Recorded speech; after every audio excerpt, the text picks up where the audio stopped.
प्रिय बंधू भगिनीनो, आज मी योहानकृत शुभवर्तमान अध्याय 11 वचन 1 ते 45 येशू मृत लाजरला जिवंत करतो यावर चिंतन करत आहे. योहानाच्या शुभवर्तमानातील या उतार्यात योहानने येशूचा मित्र लाजर याच्या मृत्यूचे आणि येशूने त्याला पुन्हा जीवन दिल्याचे वर्णन केले आहे. येशू मृत लाजरला जिवंत करतो या विषयावरील माझ्या चिंतनाची सुरुवात मी प्रिया हिच्या मुलाच्या डोक्याच्या गंभीर दुखापतीतून बरे होण्याच्या हृदयस्पर्शी कथेतून करू इच्छितो. प्रियाच्या विश्वासामुळे तिच्या मुलाची गंभीर जखमेतून मुक्तता होते. प्रिया मागील 3 तासांपासून प्रार्थना करत होती. तिचा मुलगा अपघातात गंभीर जखमी झाला होता आणि त्याच्या मेंदूत रक्तस्राव होत होता. तो कोमामध्ये होता. डॉक्टरांनी तिला आणि तिच्या कुटुंबाला सांगितले होते की ते त्यांच्या परीने सर्व प्रयत्न करत आहेत, पण शेवटी सर्व काही परमेश्वराच्या हातात आहे. प्रियाने येशूकडे प्रार्थना केली, हे येशू माझ्या प्रभू, मला तुझ्यावर पूर्ण विश्वास आहे की तू नेहमी आपल्या शिष्यांसाठी उत्तमच इच्छितोस. आज मी तुझ्यासमोर तू भंगलेल्या आणि वेदनाने भरलेल्या मनाने मी आले आहे.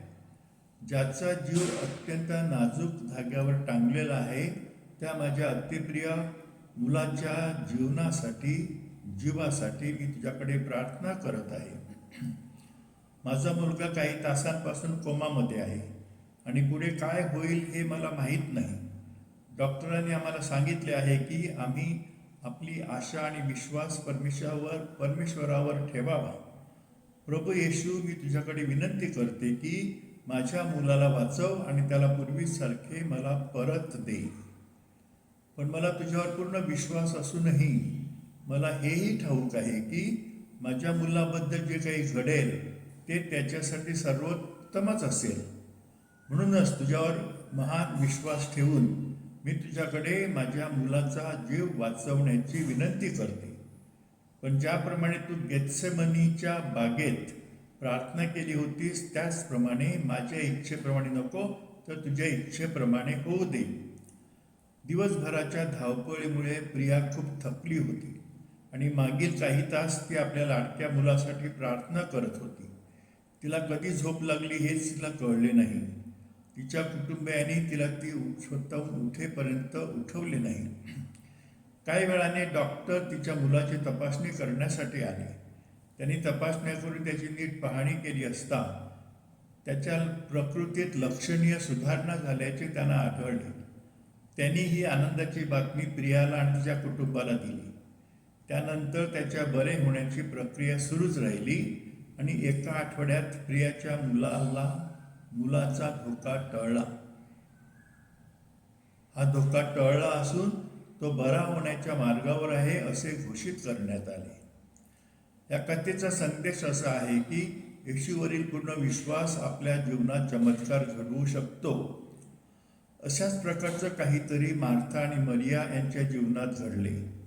त्यांच्या भावाला लाजरला येशूने मृत्यूपासून पुन्हा जीवन दिले. येथे असे नमूद केले आहे की जिने प्रभूवर सुवासिक अत्तर ओतले होते आणि आपल्या केसाने त्याचे पाय पुसले होते तीच ती मरिया होती. यावरून येशूप्रती तिचे प्रचंड प्रेम दिसून येते. पण फक्त मरिया नव्हे तर तिची बहीण मार्थाही येशूवर तितकेच प्रेम करत होती.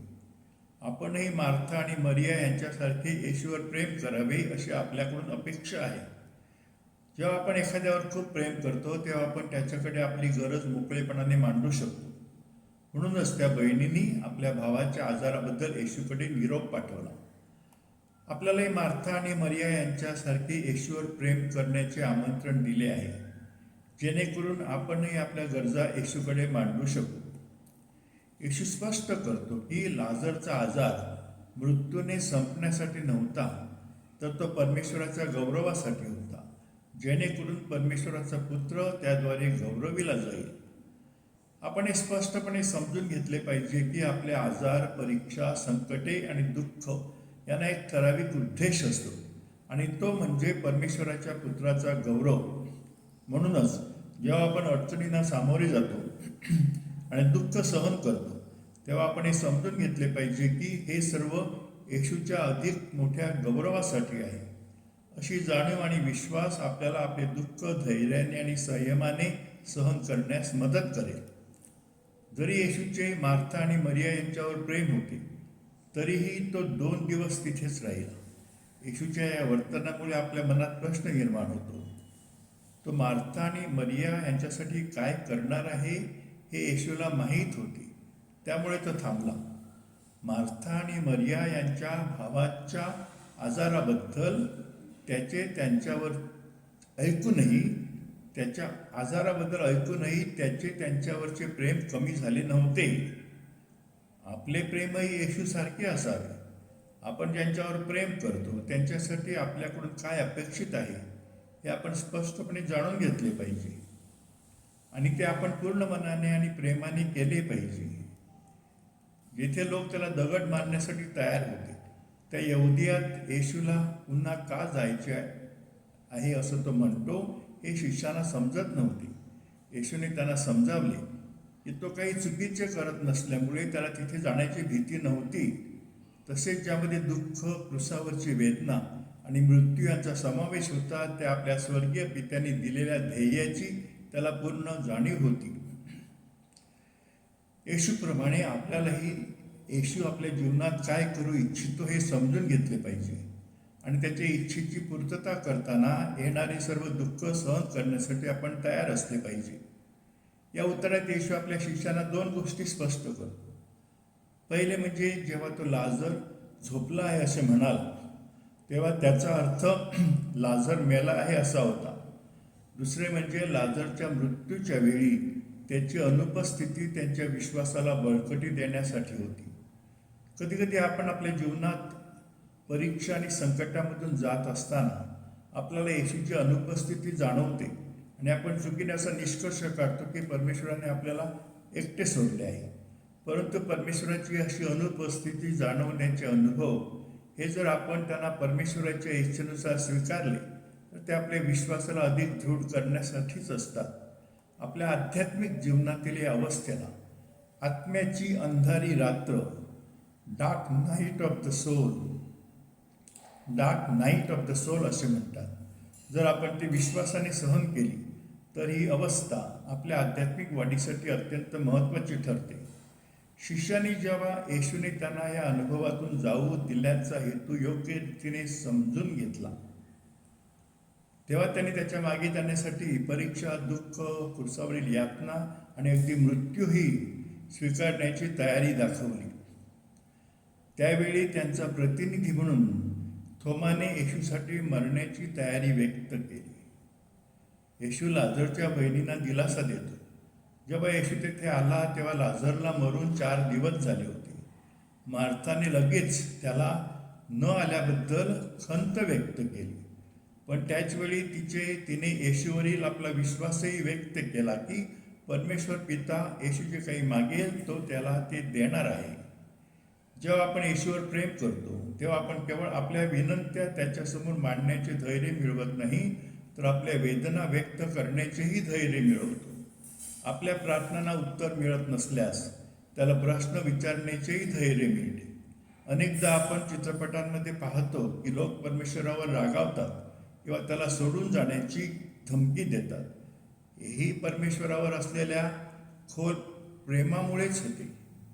अशा भावनांना समजतो आणि आपल्या करुणेमुळे तो आपल्या वेळेनुसार आणि पद्धतीने प्रतिसाद देतो. म्हणूनच आपल्याला परमेश्वरावर बालसुलभ विश्वास ठेवण्याची गरज आहे.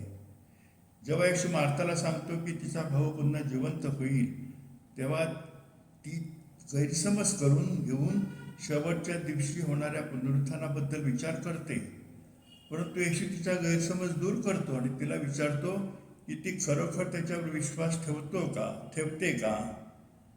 त्यावर ती ठामपणे आपला विश्वास व्यक्त करते आणि सांगते की तो जो जगात येणार होता तोच मशिया, तू परमेश्वराचा पुत्र आहेस.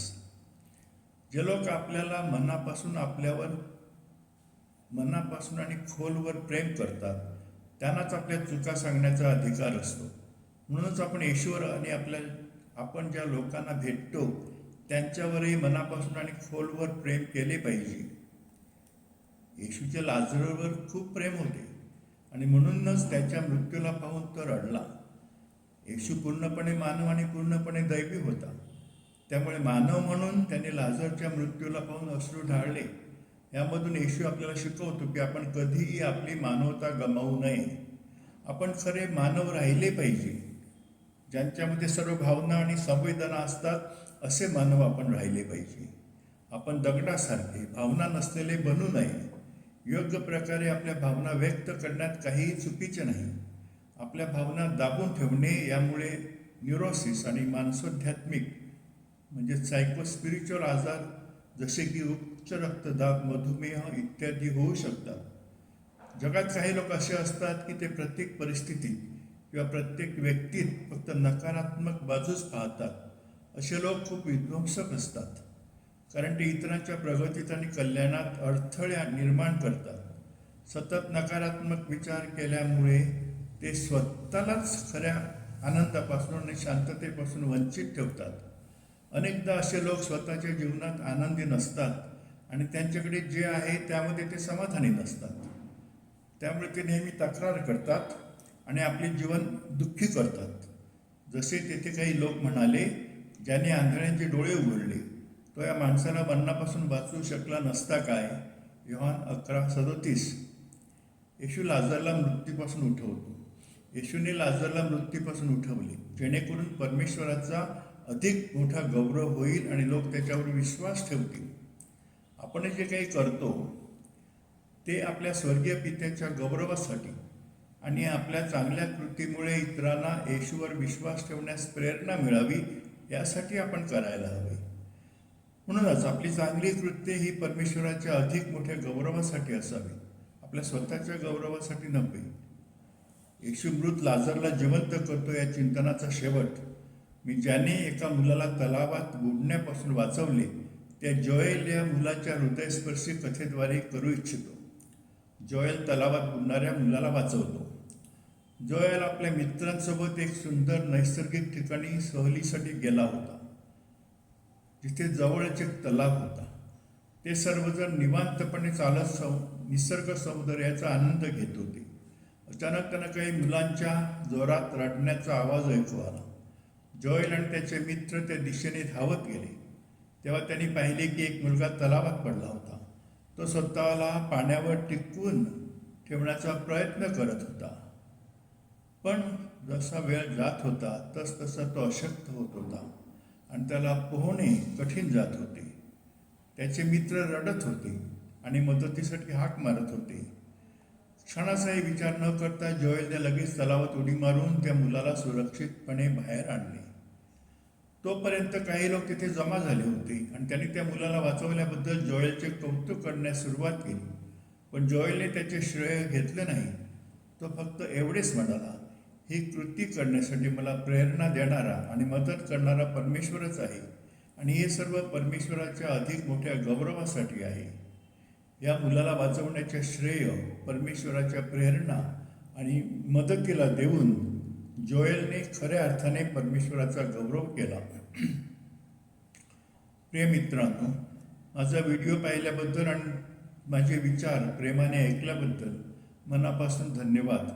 तुमच्या प्रतिक्रिया व सूचना मला जरूर कळवा. कृपया 7030447934 या व्हॉट्सअप क्रमांकावर लिहा किंवा कॉल करा. माझ्या व्हॉट्सअप चॅनल पॅट्रिक रिफ्लेक्शन्स वर बायबलवरील चिंतन, मानसोध्यात्मिक विषयांवरील व्हिडिओ, विचारलेख आणि निवडक प्रेरणादायी सामग्री उपलब्ध आहे.